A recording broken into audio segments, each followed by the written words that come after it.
না না, ঠিক আছে। বলছি আমার এই লাঠিটা একটু ধরুন তো।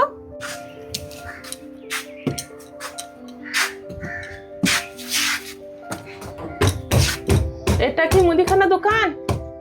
হ্যাঁ হ্যাঁ, এটা মুদিখানা দোকান।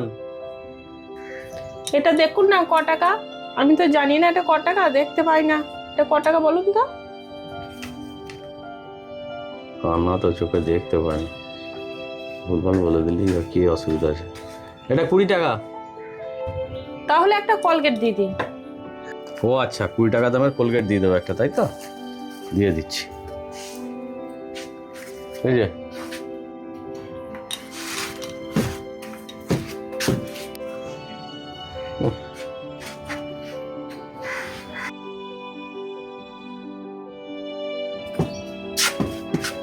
আমি কি মুদিখানা দোকানে এসেছি?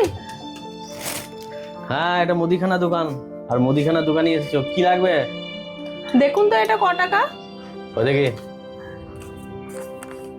এটা কান্নার লোক কিছুই বোঝে না। এটা 50 টাকা আছে। ও, তাহলে 50 টাকা নেওয়ার তেল আছে? হ্যাঁ হ্যাঁ, দিয়ে দিচ্ছি। এই যে এই যে এই যে এই যে এই যে বেটা কানা এসে খালি মুদিখানা দোকান বলতো। ভালোই হচ্ছে, আসুক না, আমার কি, আমার তো বেশ ইনকাম হয়ে যাচ্ছে। এইরকম ধারা যদি এক্সট্রা ইনকাম প্রত্যেক দিন হয়ে যায়, তো এরকম করতে না আসলেই আমার অসুবিধে কি? ভালোই হচ্ছে।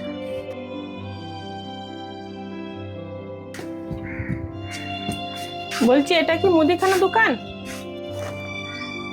না না, এটা খাসির মাংসের দোকান। ও আচ্ছা। ওই এদিকে এসো। কিছু বলছেন? প্রত্যেকদিন যদি একই কথা জিজ্ঞেস করো তাহলে কার না রাগ ধরবে। আসছো মুদিখানা দোকানে আর এসে জিজ্ঞেস করছো এটা মুদিখানা দোকান, তাহলে আমি তোমাকে কি বলবো? ওই জন্যই বললাম মাংসের দোকান। এটা মুদিখানা দোকানই। রাগ করলে হবে? আমি দেখতে পাই না বলেই তো জিজ্ঞেস করছি। বেশ ঠিক আছে, বলো কি লাগবে। দেখো তো এটা ক টাকা নোট।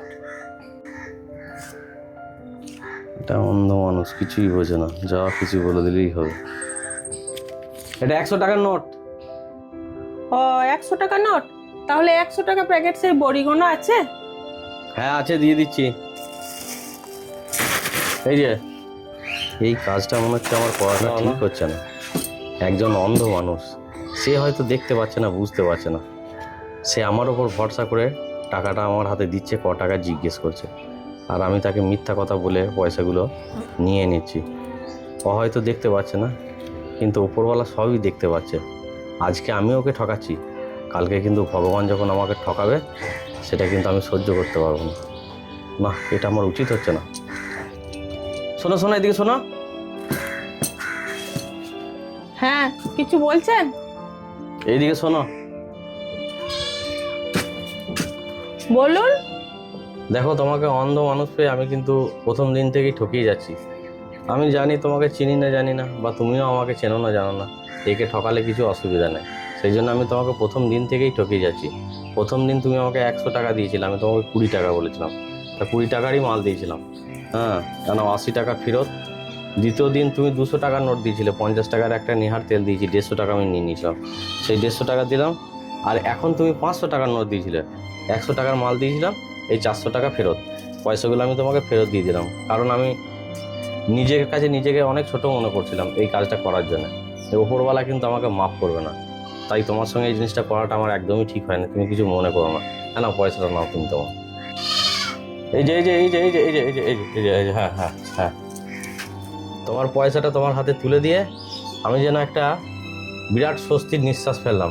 খুব ভালো লাগলো তোমাকে পয়সাটা তুলে দিয়ে। এটা আমার করা একদমই ঠিক হয় না। যাই হোক, তুমি কিছু মনে করো না। না না, ঠিক আছে। বলছি আমার এই লাঠিটা একটু ধরুন তো।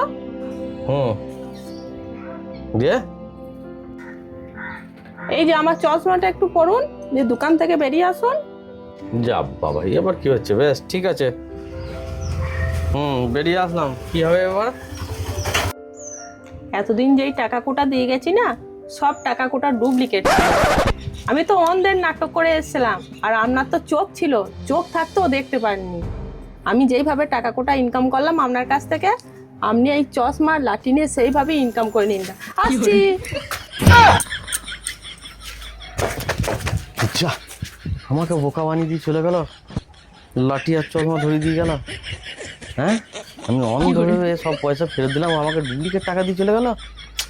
ছি ছি ছি, এরপরে কোনোদিন ওই মহিলাকে যদি আমি দেখতে পাই, মজা দেখাবো।